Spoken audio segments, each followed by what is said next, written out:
おはようございます。パティシエール、今日のおやつです。今日のおやつはいちごロールです。いちごを一列並べて、生クリームをたっぷり一緒にくるんだ爽やかなロールケーキです。今回は別立てのふわふわなスポンジに仕上げています。まずは卵黄と卵白を分けていきます。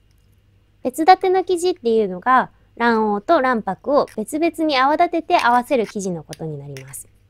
普通のスポンジだと、全部の卵をよく混ぜて泡立てていきますよね。今回は分けて1個ずつ泡立てる方法で作っていきます。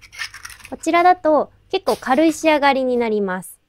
卵黄も泡立てて卵白も泡立てて混ぜていくので、ふわふわっとして食感が軽い感じですね。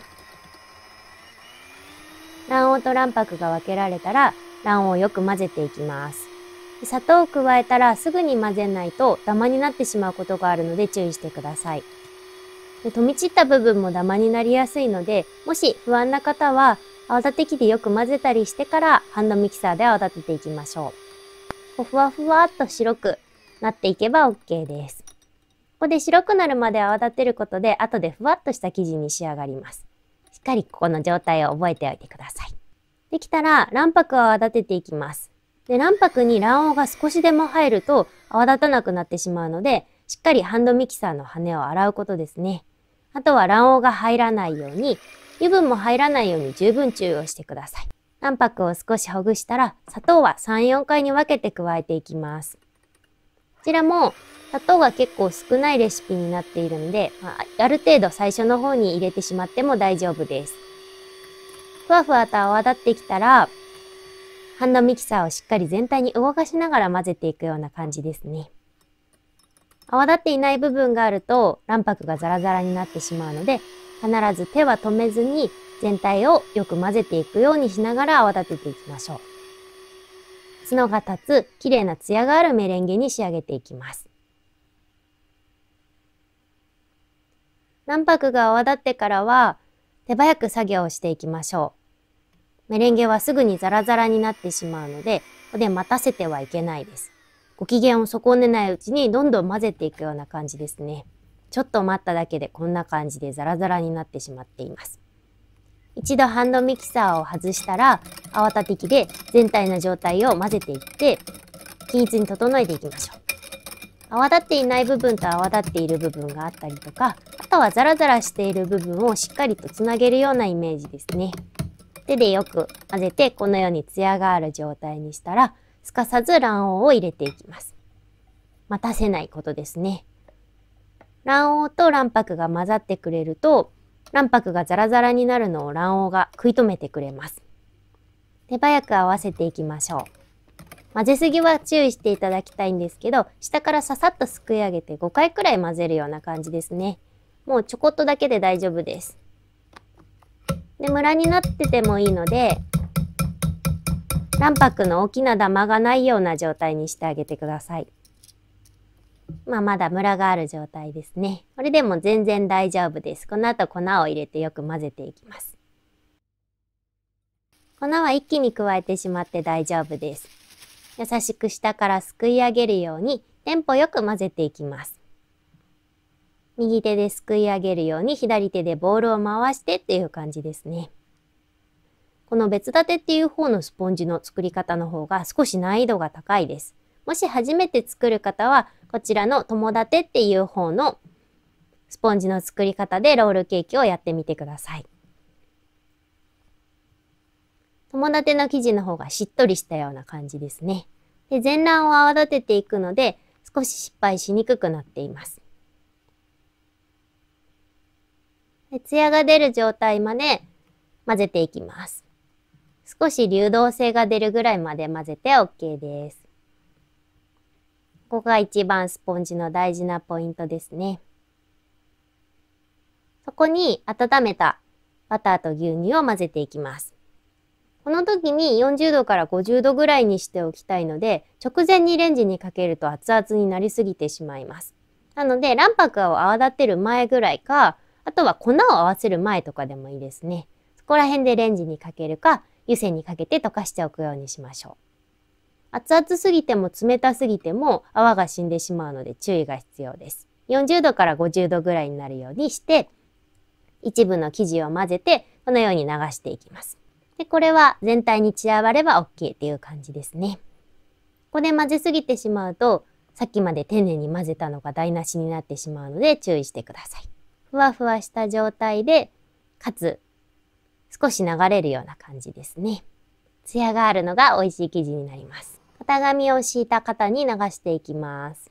そして平らに伸ばしていきましょう。ふわふわめの生地に仕上げたので、シフォンみたいな感じですね。ふわふわしているので、最初のうちにこのように四隅にゴムベラで伸ばしていって、あとはカードできれいに平らにしていくのがおすすめです。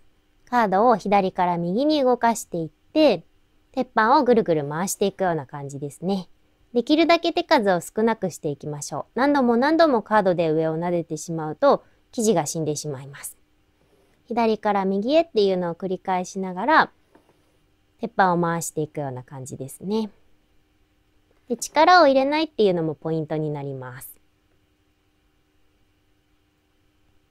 ふわふわで美味しそうじゃないですか？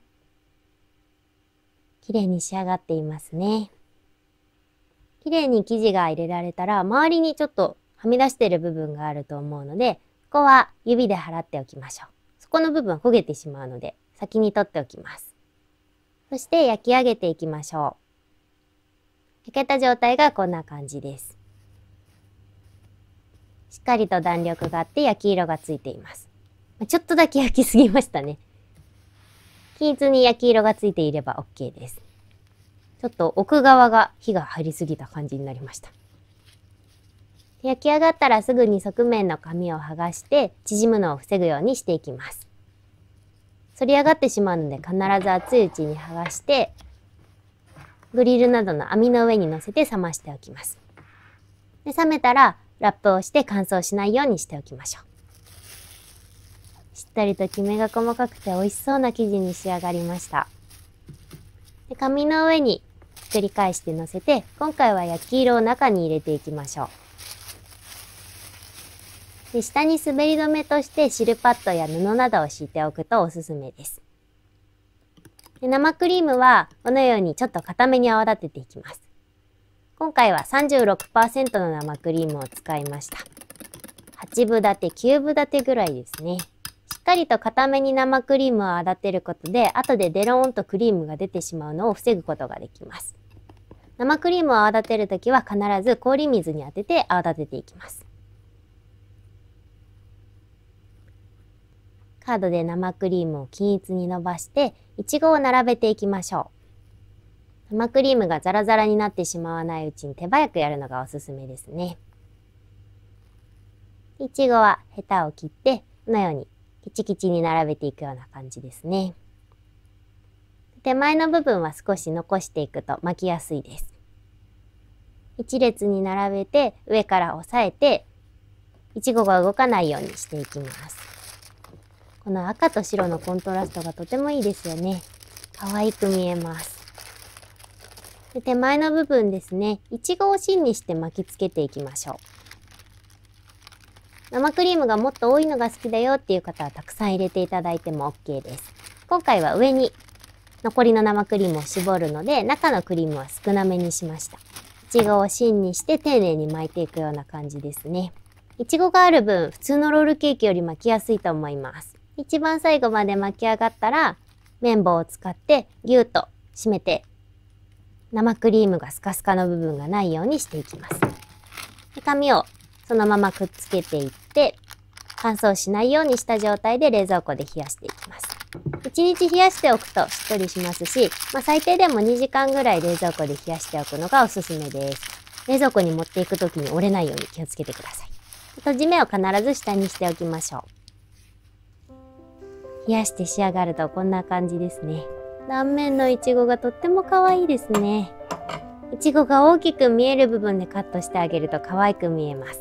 今回は干し口金で残りの生クリームを上に絞っていきたいと思います。干し口金を使っていくと絞りが苦手だよっていう方も可愛く仕上がるのでおすすめです。丸い口金とかは結構絞るのが難しいのでこちらを使ってみてください。